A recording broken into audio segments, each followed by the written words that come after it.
fé, só não se sabe bem que.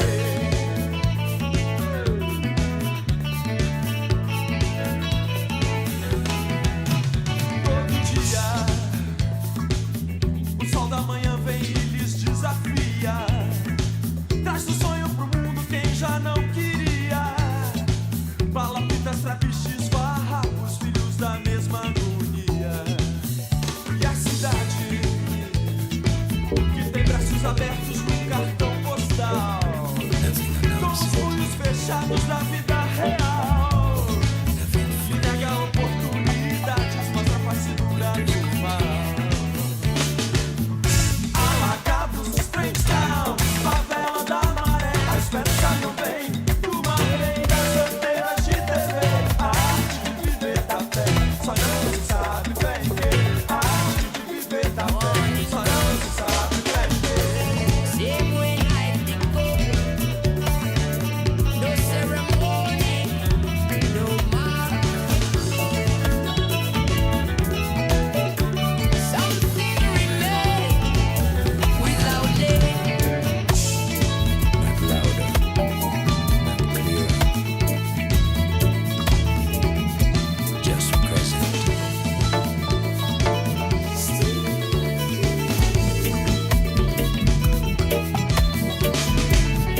Alagados, Springtown, favela da maré. A esperança não vem do mar, nem das antenas de TV. A arte de viver da fé, só não se sabe bem que. A arte de viver da fé, só não se sabe bem que. Alagados, Springtown, favela da maré. A esperança não vem do mar, nem das antenas de TV. A arte de viver da fé, só não se Never sabe stop bem que. moving. A arte de It viver slow da fé. down, it thin out, but it not disappear. Some things only change distance.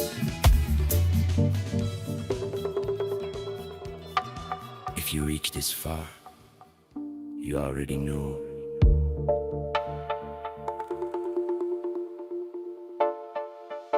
Still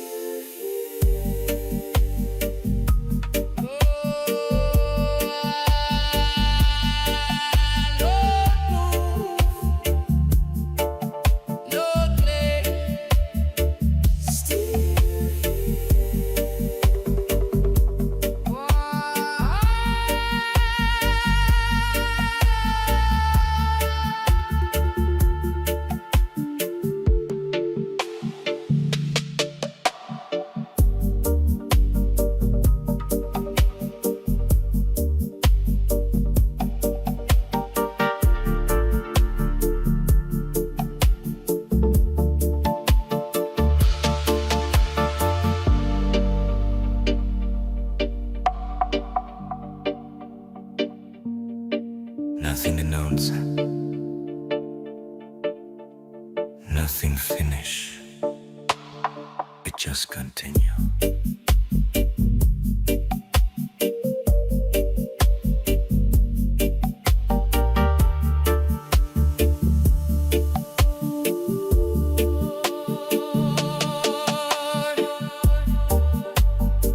Nothing announces, nothing finish.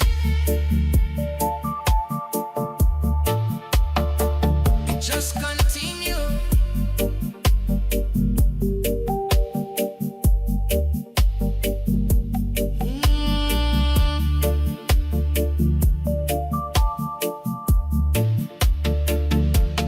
Nothing announce it.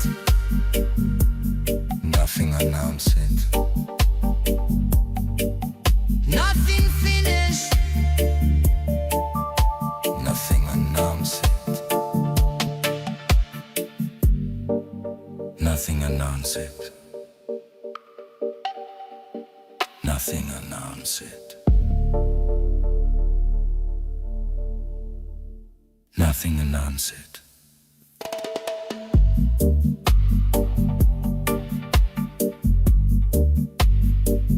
Nothing announce it. Nothing announce it. Nothing announce it.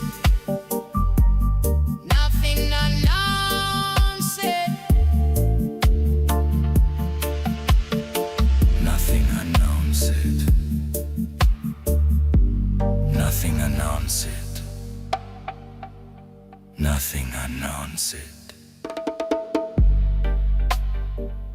Nothing announced.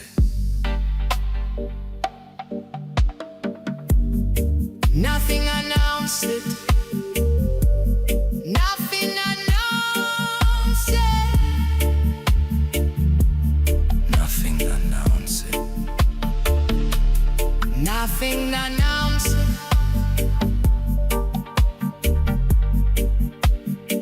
Nothing announced it. Nothing announced. Nothing announced it. Nothing announced. Nothing announced. Nothing announced. Nothing announced.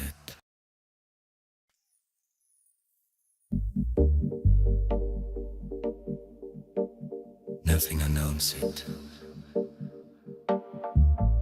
Nothing finish. We just continue.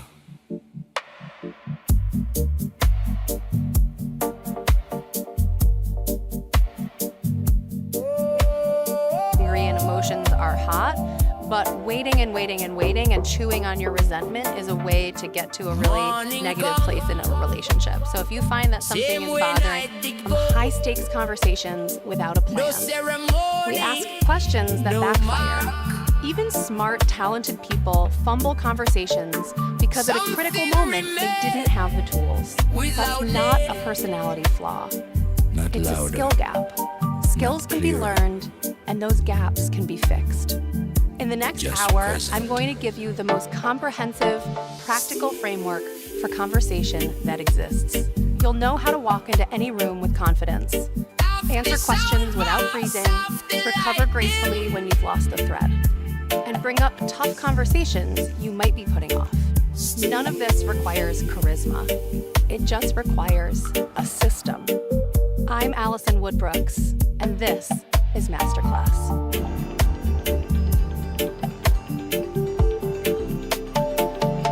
What travel through never stop moving. It slow down, it thin out, but it not disappear. The jazz musician Wynton Marsalis once said, jazz Only is change like distance. negotiating change with style, and you have to make the most out of whatever happens If you because you're reach in it this far, together. The same is true you for already know. conversation. We have a predictable structure, but we have to improvise within that structure.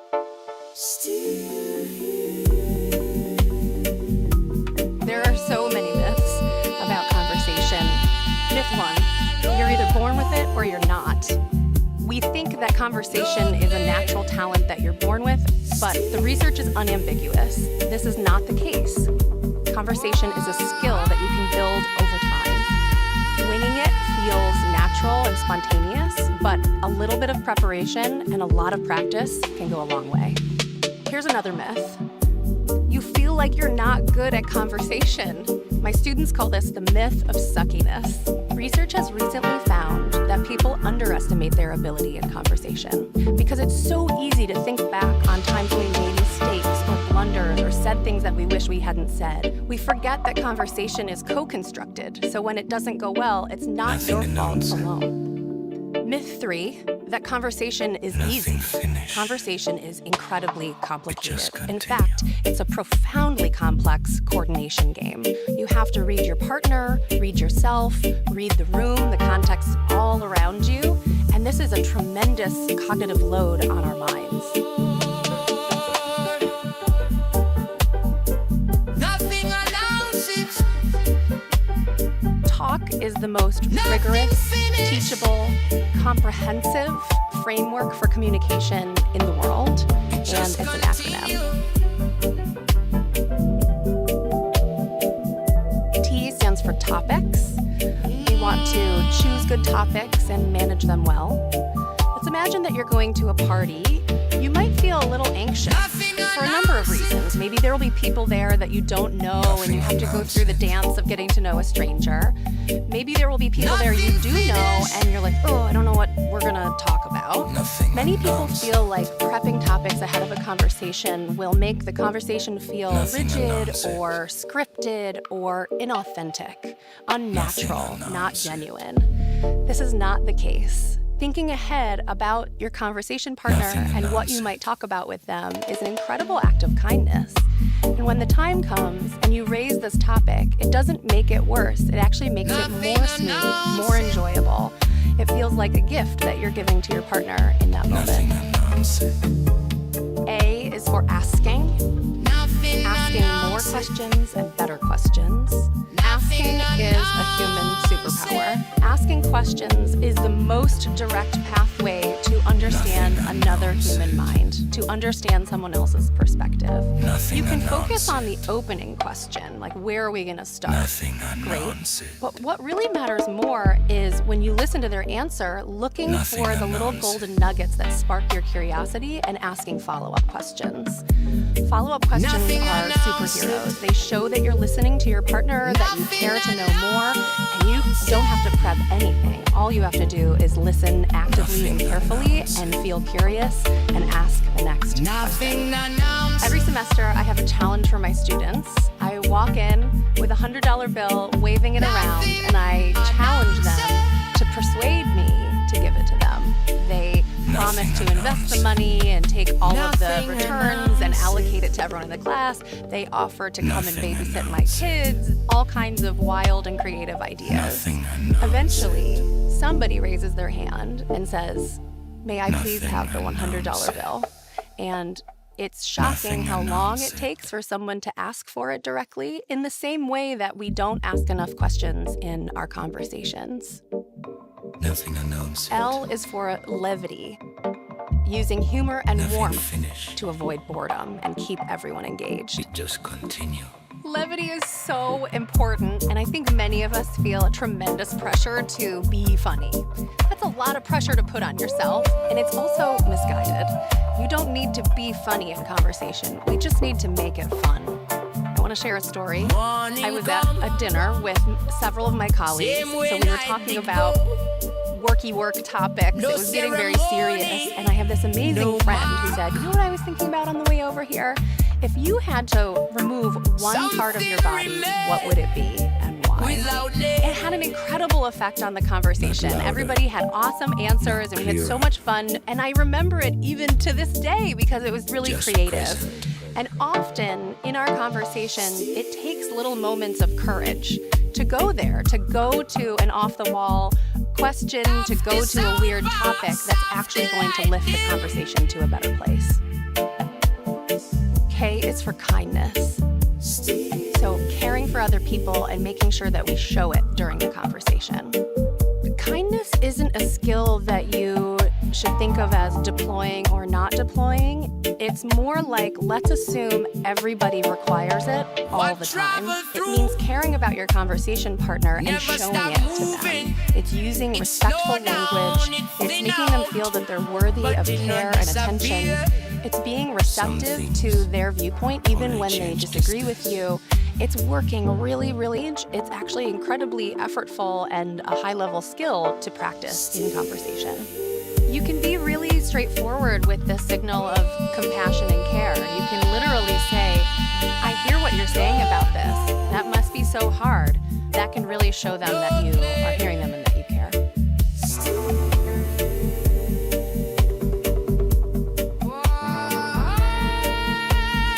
I know a lot of people feel a lot of dread and anxiety when they think about walking into a social situation or starting a conversation with almost anyone. I'm going to teach you some mindsets and strategies to enter any conversation with more confidence and comfort. How to initiate the conversation, how to circulate around the room, how to keep a conversation alive, and how to end it smoothly. How do I start a conversation? When we enter or are in a social situation that feels uncomfortable, there's all kinds of things we do to cope. We avoid the conversation altogether. We get pulled to our phone instead. It's easier to look down than to face your own on discomfort with, hey, nobody's talking to me, or I don't know where to go here. Sometimes we'll leave the party feeling frustrated or embarrassed or ruminating about what didn't go well. The recipe for anxiety is uncertainty. So not knowing how it's going to go, how someone is going to perceive you, what you're going to say, and how it's all going to play out. And lack of control. Lack of control means you don't have perfect control over how it unfolds. I think let go of this desire to control the conversation and instead aim for co-creating and coordinating well with your partner, right? It's really not about you as an individual. It's about what you can achieve together with this conversation partner in this moment. Using the talk framework, I'm going to give you 3 moves for how to start a conversation. Prepare topics, break the ice with levity, and make sure to ask follow-up questions.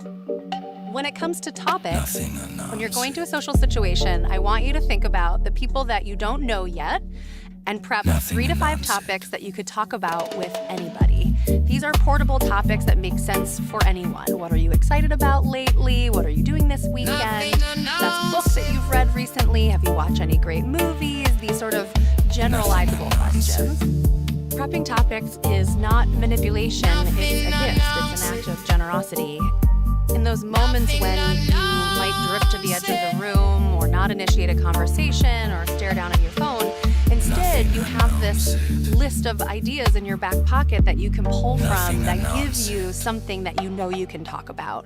It brings us so much comfort and confidence and reduces our anxiety dramatically. I want you to imagine a pyramid that I would call the topic pyramid. Nothing announced. The lowest level is where small talk lives. These are topics that you can talk about easily with anyone. Talking about the weather, the weekend, easy go-to topics for anyone. The middle layer of the pyramid is medium or tailored talk. This is where things start to get more personalized, more relevant, more exciting, maybe a little spicier, more vulnerability. And the very top, the peak of the pyramid is deep talk. We all know this feeling. It's like you're in this moment with a specific person talking about a specific thing that only the two of you can talk about in a specific way. Not every conversation needs to get to deep talk. Here's the most important thing about the topic pyramid. Conversations have to start at the bottom. They have to start in small talk, especially with people we haven't seen in a while or strangers that we're just getting to know. Your goal should be to ascend the pyramid to medium talk almost immediately.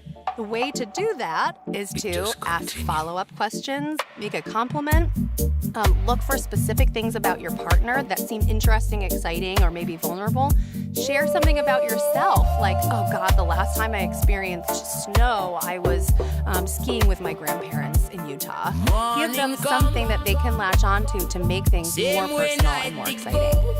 I think part of the reason we start to feel very anxious and awkward in conversations is that we lose fluency. We have moments of disfluency, so ums, uhs, stutters, longer pauses. They start to make us feel very uncomfortable, and for good reason, because it actually means the conversation's not going as well. To avoid those disfluencies and make our conversations feel smoother and more natural, you should aim to move up the topic pyramid so you don't get stuck at the bottom in the land of boring small talk where so many disfluencies are waiting for you. The next way to start a conversation is to break the ice. Here we're starting with L first.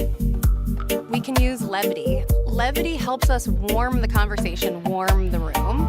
The first way that you can use levity is through self-deprecation. It's so easy to make fun of yourself about almost anything. If you're at a party, you could say like, ugh, you know, I've been standing by this block for way too long. And literally anything that you can label about yourself, about, you know, how uncomfortable you've been or what behaviors you've chosen to do up until that point will help break the ice and ground the conversation in a really fun and realistic way. The second is to make a sort of lighthearted observation about what's going on. Like, oh, look, you know, there's always somebody at these parties that finds the dog, or it always seems like somebody wants to hold the baby, right? Like any little observation about what's going on is a great in and a great way to use levity to kickstart a conversation because the other people in the room are experiencing those things as well. The third way to kickstart a conversation using levity would be to use a callback. If you're in a room with people that you've hung out with before, you can call back to something that happened between you earlier in the night or earlier in your relationship. Callbacks are so lovely because they remind us of things we've experienced together before, and they're almost always fun. Asking might be the most powerful way to kickstart a conversation. It's the most common way that we start new topics is to say, like, what do you think about this? Or did you see this recent show? Or what have you been up to? It's also the way to dive deeper into topics, right? So as soon as you land on something that seems to spark your partner's interest, you can just keep asking follow-up questions. When things start to lag in the conversation, it's a sign that you need to move to a new topic. Research shows that people who ask follow-up questions learn more information and are much better liked. I'll give you one example. We studied about 1,000 speed dates, and we measured the number of questions that people asked on their date. People who asked more questions were more likely to get second dates, so much so that if you went on 20 dates and you asked just one additional question on each of those 20 dates, you would convert one of the dates into a second date. From one question on the date. When we dove deeper into what is happening here, why are questions so magical, we see that they show your partner that you care about them, that you're listening to them, that you want to know more about what they're talking about. Follow-up questions are really the secret sauce. Can you imagine if we taught every high school boy to ask follow-up questions? To ask anything. Here's a summary of what we just discussed and how you can start a conversation. Nothing announce it. Nothing announce it. Consider taking screenshots of these cards so you can have these reminders on hand in the future when you need them. Here's what I want you to do before your next social engagement. Nothing announce it. I want you to prep some topics ahead of time. Nothing announce it. I want you to think about a levity icebreaker that's going to help warm the room. And I want you to get curious so you're ready to ask questions from everyone in the room. What do I do when my mind goes blank?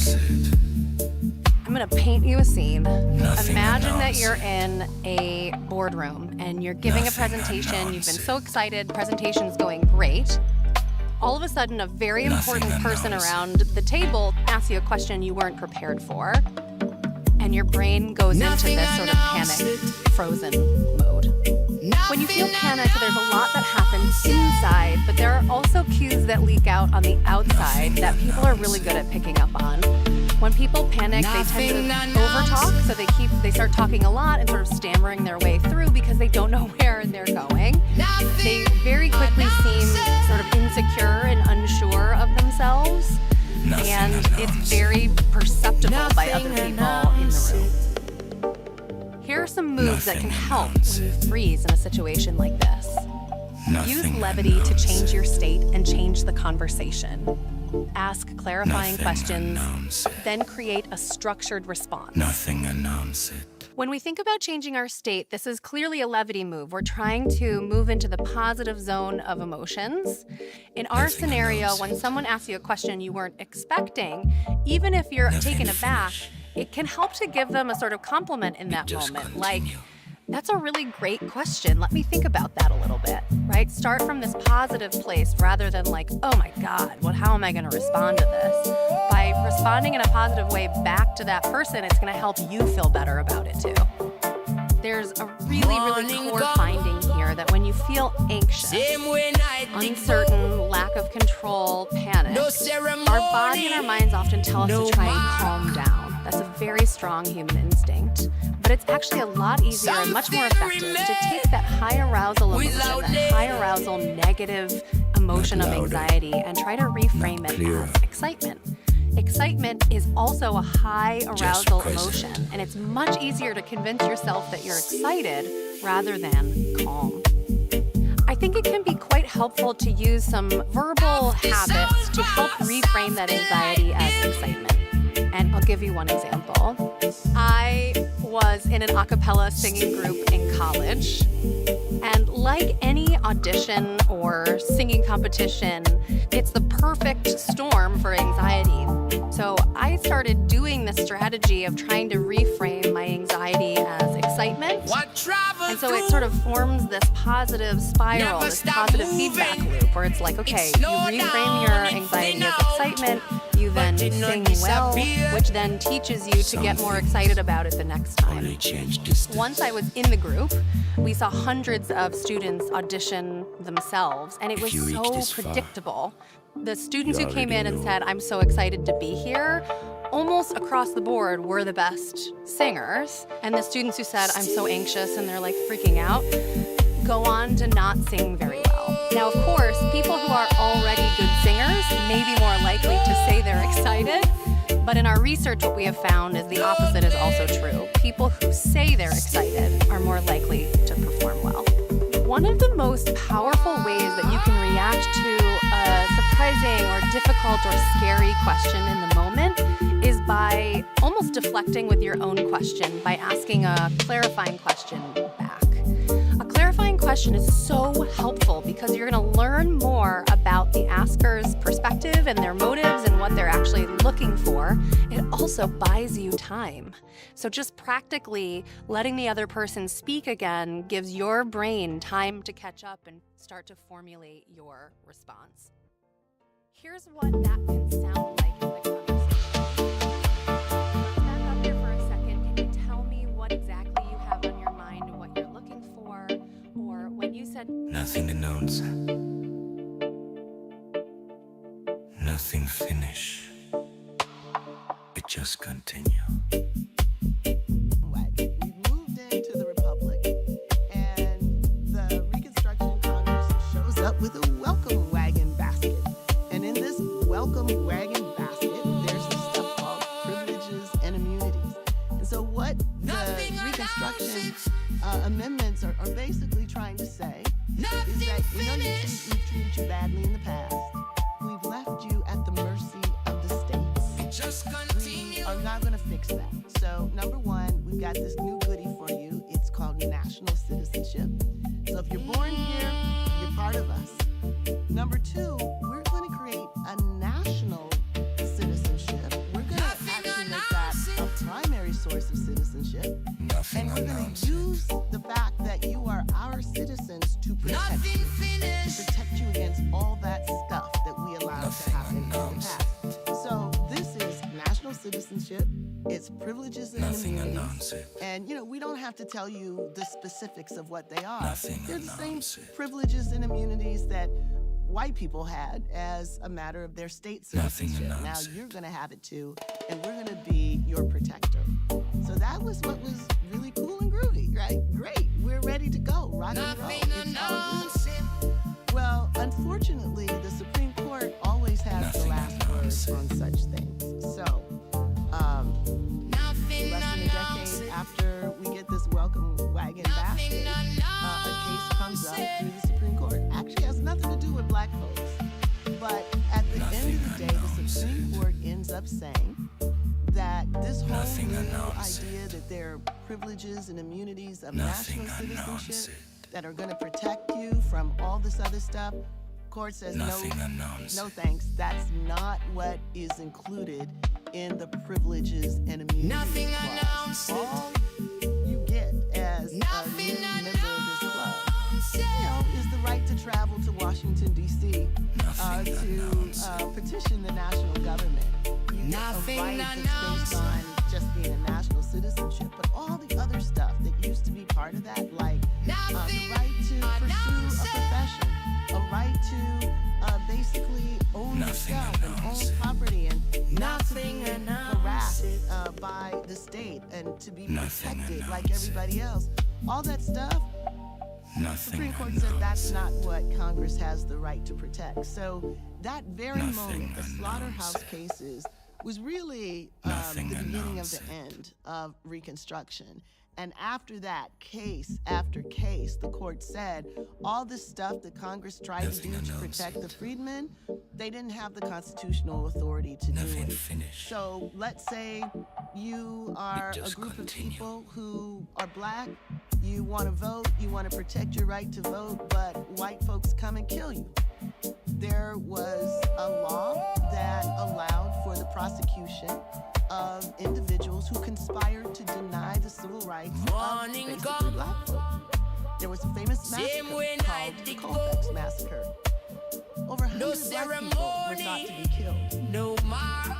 A few white people were prosecuted for this. And even those white people were able to get their convictions overturned. Why? Because the Supreme Court said Congress had no authority to create these laws to protect African Americans. Just present. So over and over again, the efforts to build this new republic in which black people are protected, these efforts are struck down by the Supreme Court. So redemption was that whole period of time.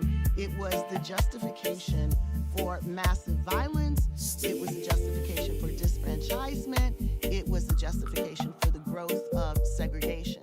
The Redemption Constitution was the Supreme Court's efforts to facilitate that, to allow it to happen. Now, whether it was intentional or not is beside the point. Stop moving. The issue was that the Supreme Court so narrowly constructed congressional power to protect black people that the impact of this dismantling of Reconstruction facilitated the growth of violence. It facilitated the coups that were happening across the South. It facilitated the massacres that took black people who had been elected to offices in Wilmington, for example. It allowed for mobs to basically depose them and to install white supremacist leadership in place of a biracial democracy. When the Constitution was forced to step back and stand down as a consequence of Supreme Court interpretation, that's what I call Redeemer constitutionalism. That's how the Supreme Court helped to facilitate the lowest point in African American history.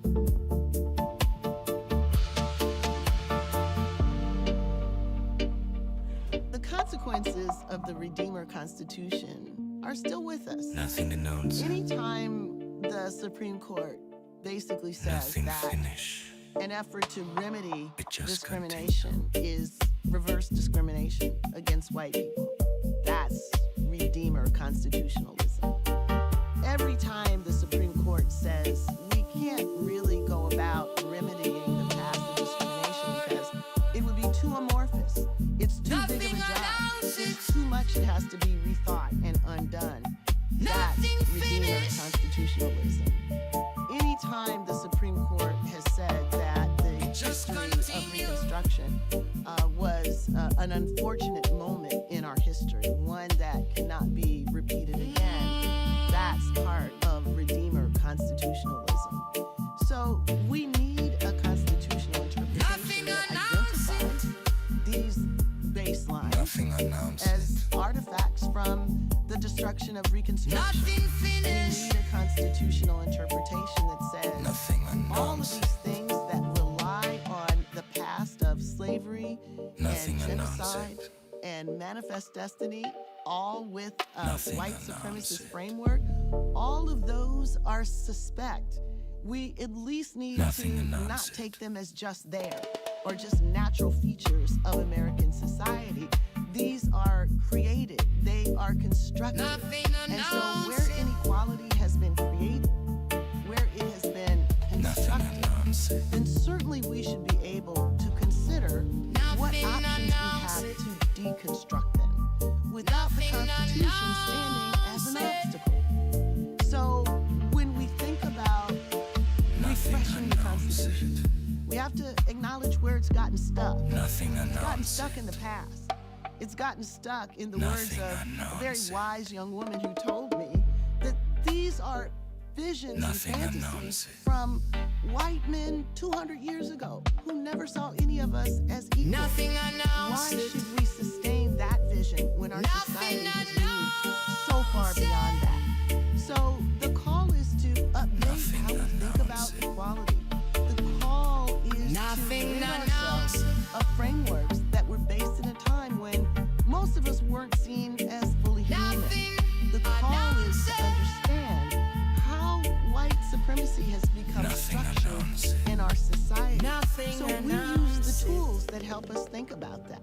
We use tools of structural racism to help us understand how race and inequality is produced, not because of what people think, not because of prejudice in their hearts. That has been a part of the problem, but that's not the main part of the problem. We think about tools such as even implicit bias, things that people do that they're unaware of because our society has been structured in such a way. We think of the built-in advantages that accrue to families who were able to buy housing when black people were not able to. They were able to receive an education when black people were unable to. They were able to pass these advantages down through the generations, advantages that black people didn't have. So the tools of analysis, the tools of history, the tools of archaeology, we have to uncover the actual ground upon which we stand. And that ground is white supremacist grounded. These are all the tools that we take into account in trying to structure a new vision of how law can function. A new way of thinking about law, not simply as a referee, but law as the entity that creates the rules in the first place. These are rules you created, law. These are rules that you can remake to better allow us to achieve equality.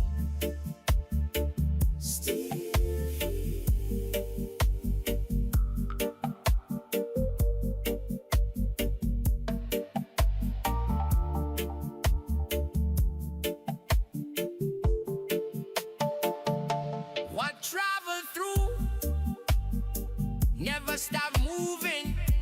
It slow down, it thin out, but it not disappear. Some things only change distance. If you reach this far, you already know.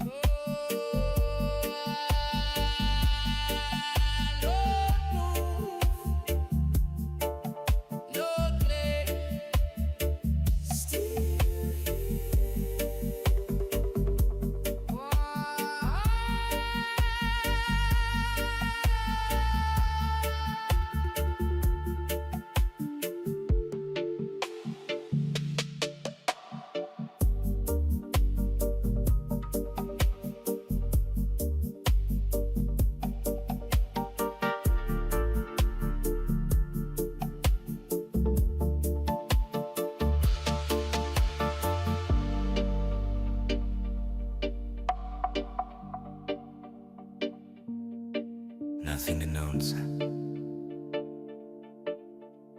nothing finish. It just continue.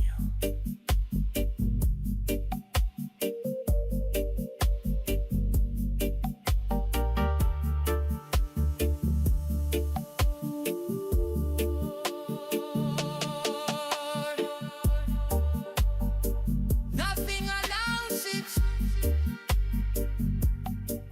nothing finished. It just continue.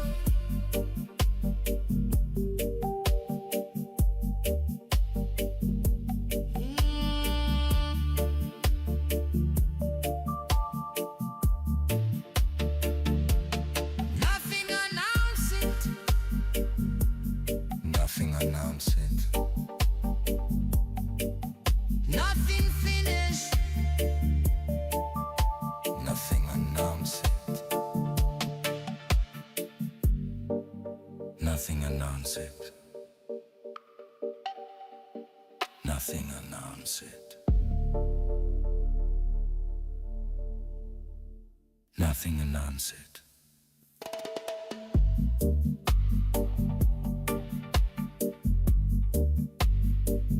Nothing announce it. Nothing announce it. Nothing announce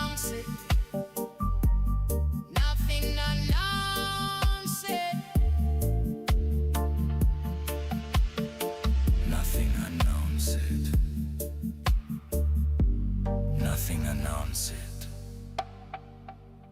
Nothing announce it. Nothing announce it. Nothing announce it. Nothing announce it. Nothing announce it. Nothing announce it.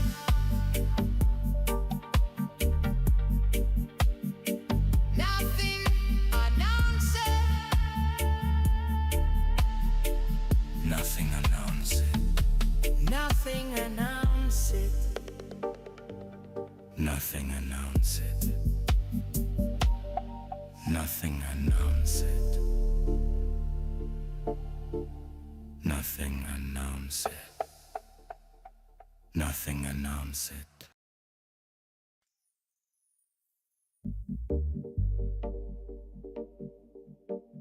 Nothing announce it. Nothing finish. It just continue.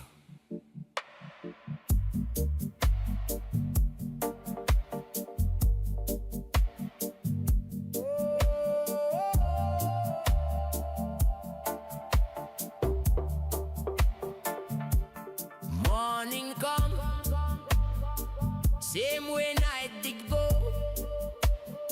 No ceremony, no mark. Something remain without name. Not louder, not clearer. Just present.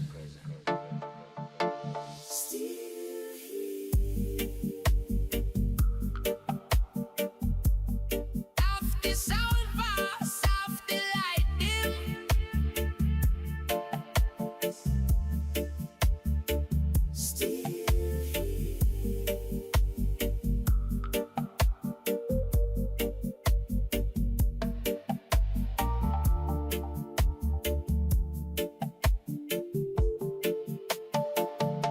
What travel through never stop moving. It slow down, it thin out, but it not disappear. Some things only change distance. If you reach this far, you already know.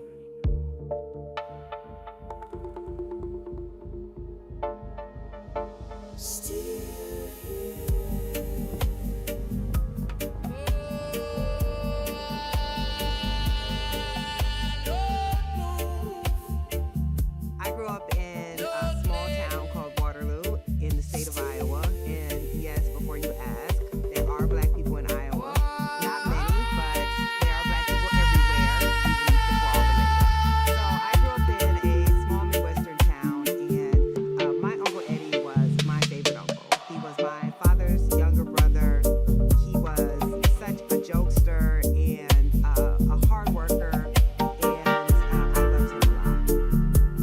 When I graduated from the University of Notre Dame, I came up from a family where only a couple of us had ever been to college, and I was the first to graduate college. Nothing announced. When my family drove from Waterloo to South Nothing Bend, finished. we drove in a big caravan, and my Uncle Ed was It just on the campus of continue. this private, wealthy university, decked out in head to toe in all red. Red hat, red shirt, red pants, and red gaiters. And it was a beautiful thing to see, because he was going to wear his very best for his favorite niece. Nothing Uncle Ed announce worked his it. whole life. He worked sometimes jobs with insurance, Nothing sometimes jobs that finished. didn't have health insurance. And when he started having back problems, It just went to continue. the free clinic, but